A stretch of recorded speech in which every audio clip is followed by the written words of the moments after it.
ministro da Educação, Aloysio Mercadante, disse que a obrigatoriedade de todas as crianças a partir de 4 anos estarem matriculadas na educação infantil até 2016 será decisiva para viabilizar um salto no processo de escolarização, especialmente para as crianças pobres. Antes, a obrigatoriedade para a matrícula das crianças era a partir dos 6 anos. A medida foi incluída na Lei de Diretrizes e Bases. Eu sou Paulo José Cunha e recebo o deputado Paulo Rubens Santiago, do PDT de Pernambuco, que defende essa iniciativa, mas quer muito mais. Palavra Aberta é produzida em conjunto com a Rádio Câmara. Deputado, a iniciativa é excelente. Agora, o Brasil, o senhor dizia pouco antes da nossa entrevista, não é o Brasil, é vários Brasis.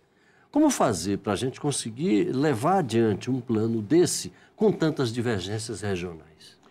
Olha, nos últimos 25 anos, quando nós aprovamos desde 88 a Constituição Federal, todos os governos têm feito alguns investimentos em educação, muito tímidos. Para você ter uma ideia, de 88 até 2013, nós ainda temos mais de 3 milhões de crianças fora da sala de aula, nós temos 26 milhões de analfabetos funcionais, e quando você sai das médias e olha o Brasil de acordo com as suas características, o Brasil do Norte, do Nordeste, o Brasil urbano, o Brasil rural, os 20% mais pobres, os 20% mais ricos, você vai ver que somos vários países e algumas partes do nosso Brasil de hoje têm indicadores educacionais tão precários quanto os países mais pobres da África, os pequenos países da Ásia, que não têm desenvolvimento em educação dentro da sua história de terem sido colônias e depois terem se libertado da dominação colonial. O Brasil hoje tem uma situação, na minha avaliação, de calamidade pública em termos educacionais. Nós precisamos avançar nas metas de financiamento, nós precisamos aprimorar o processo de gestão, de controle social através dos conselhos de acompanhamento e fiscalização. Há muita corrupção com o dinheiro da educação no Brasil, mas, acima de tudo, precisamos definitivamente valorizar os profissionais da educação. Agora, deputado, muita gente fala que o problema do investimento no Brasil é um problema antigo. Eu me lembro mesmo, quer dizer, desde que comecei a cobrir política, cobri aqui no Congresso as atividades das bancadas, as diferentes bancadas em relação a este tema, e todo mundo fala, é preciso aumentar o volume de recursos para a educação, assim como a da saúde também, quer dizer, é um discurso antigo.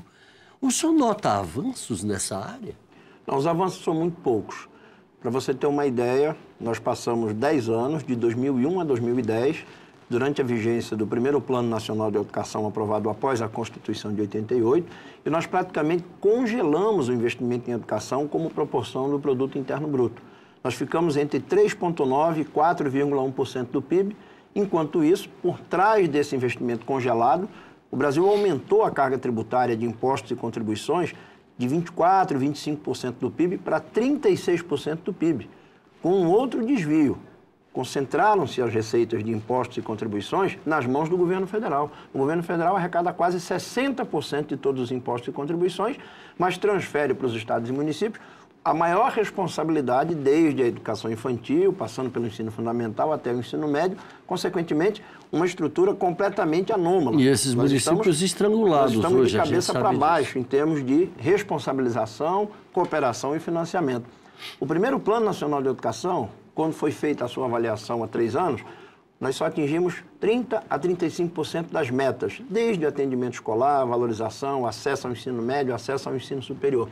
Agora aprovamos, há 1 ano praticamente, aqui na Câmara dos Deputados, a segunda versão, o PNE 2, que veio em dezembro de 2010 através do projeto de lei 8.035. Para nossa decepção, aprovado na Câmara em junho de 2012, até agora o projeto não foi votado no Senado. Quase 1 ano. Deputado, a que se deve esse atraso? Por que o Senado não vota isso logo? Olha, a nossa avaliação é muito clara.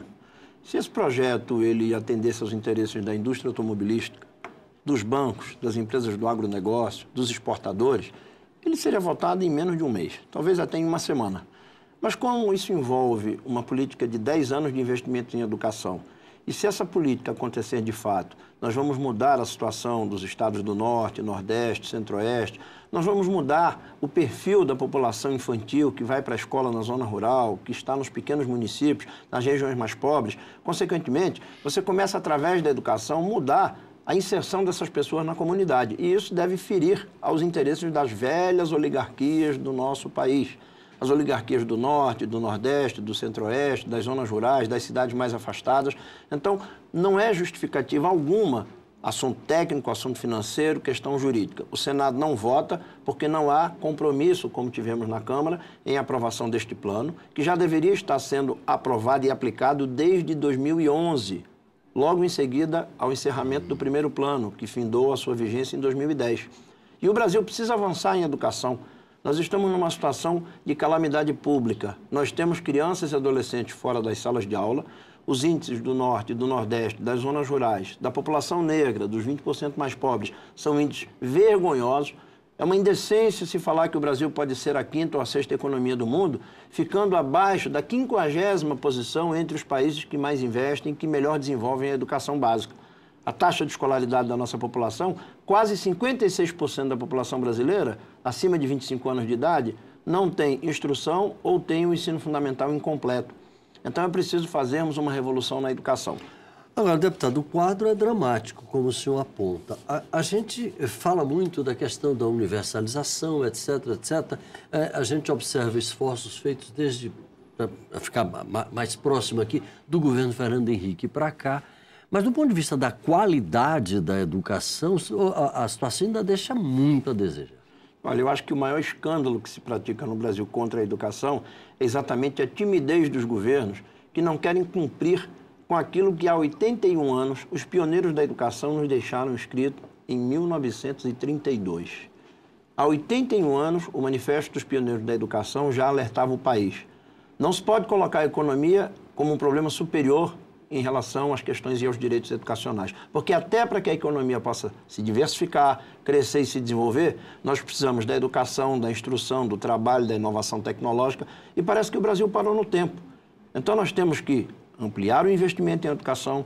Nós já desmascaramos as teses conservadoras que diziam não tem de onde tirar dinheiro para financiar e atingir 10% do PIB em educação. Mentira! O Brasil quase que dobrou a carga tributária nos últimos 40 anos, concentrou no governo federal. Entre 2008 e 2010, o Brasil emitiu mais de 320 bilhões em papéis do Tesouro Nacional para financiar o BNDES, que financiou a juros subsidiados várias empresas, e mesmo assim você não vê a economia dar um salto esperado depois de tanto financiamento, depois de tanto subsídio. Ora, por que na hora de financiar... Ao contrário, a gente está vivendo até uma queda no varejo, a gente está com um problema sério na produção industrial, a gente está com taxas de inflação aí já estourando as metas. Para a educação você tem um outro tipo de discurso? Na minha avaliação, isso reflete o atraso das políticas governamentais, a falta de compromisso das elites políticas no Congresso Nacional de promover uma educação emancipatória. Ora, se você tem hoje uma região inteira, o Nordeste brasileiro, 33% da população, com mais da metade da população em situação de falta de instrução ou ensino fundamental incompleto, qual é a participação que essas pessoas têm na vida dos municípios? Qual é o critério que essas pessoas têm na hora de votar no seu representante para a Câmara Municipal, no prefeito da sua cidade, no deputado da região, no representante do Estado no Congresso Nacional? As chances desse voto e dessa consciência se expressarem de maneira independente são muito pequenas. Então há uma relação viciada. A falta de instrução, a falta de autonomia, a falta de conhecimento leva a uma participação de baixa qualidade na vida econômica do país, na vida econômica, na vida política, no acesso ao mercado de trabalho. A menor renda per capita do país está exatamente nas zonas rurais do Nordeste brasileiro. Agora, não é falta de investimento por falta de capacidade fiscal. Temos capacidade fiscal, temos carga tributária. Aprovamos desde a Constituição de 1988, a primeira reforma constitucional em 96, tornando obrigatório o acesso ao ensino fundamental. Criamos o Fundo para a Educação Fundamental. 10 anos depois, ampliamos das creches ao ensino médio. Criamos o Fundo para a Educação Básica. Antes, também em 96, criamos a Lei de Diretrizes e Bases da Educação. Tudo isso, se o país desse prioridade à educação, nós teríamos outros indicadores. Mas não é para desanimar. Tivemos uma grande batalha com a aprovação do PNE, aguardamos agora o Senado votar, esperamos que o Senado não altere, para que nós possamos sancionar a lei e aí arregaçar as mangas para construir nos próximos 10 anos um plano de educação emancipatório, que inclua a população, que lhe assegure os mais altos anos de escolaridade, porque isso é um dever do Estado e é um direito da sociedade. Deputado Paulo Rubens Santiago, parabéns pela luta em favor da educação. Muito obrigado pela sua participação aqui com a gente. Você de casa, obrigado pela audiência. Um abraço e até a próxima.